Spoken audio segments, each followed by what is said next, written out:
Well, hello internets, I'm the Rifter, and welcome to another tutorial that you're probably not going to watch, but we're going to give this a shot. If you're like me, and you like foaming hand soap, I know it's the laziest soap of all because you don't really have to scrub your hands to get any foam, because, big shocker, it's foaming hand soap. Anyway, if you are like me, you know that these companies are ripping us off because, I don't know, no, that wouldn't make any sense.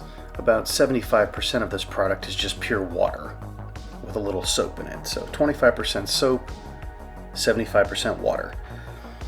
So easy to make. You can either use an old bottle with a foaming top to it, or you can buy empty ones on Amazon. It's kind of your choice. But if you are like me and you find certain scents that you like, this isn't my favorite, but it smells good, and it doesn't come in a foaming hand soap. So I'm gonna make my own and save some money. Highly recommend warm water, makes it easier to mix. This is an odd bottle, the trusty dial bottle here.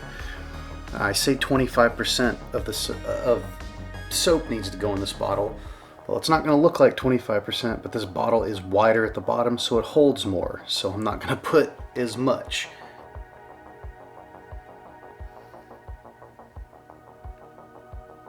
This stuff does smell good.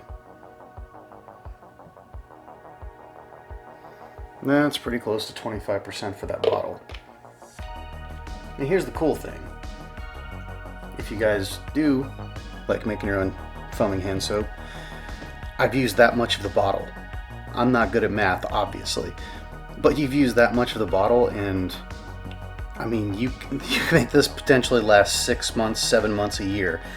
I mean, depending on how many people in your household, but that's a lot of savings right there.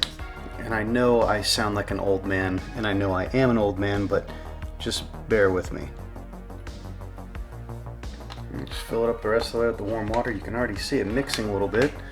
But if you do look on the back of these foaming hand soaps, you will see the very first ingredient is just water. And these companies are ripping you off. They're not giving you as much product. And I've had some spillage. Oh no, some spillage. Warm tap water. Oh no.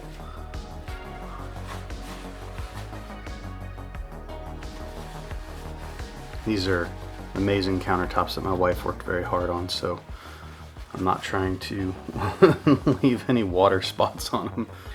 So after you get that in there, you just give it some shakes, which I probably should have left a little bit of an air hole in here to shake this around a little bit better.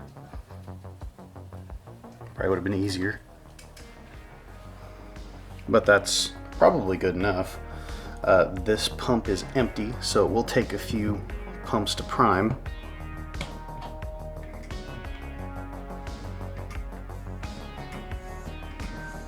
Well, look at that. It actually smells really good too. But that is how you make foaming hand soap.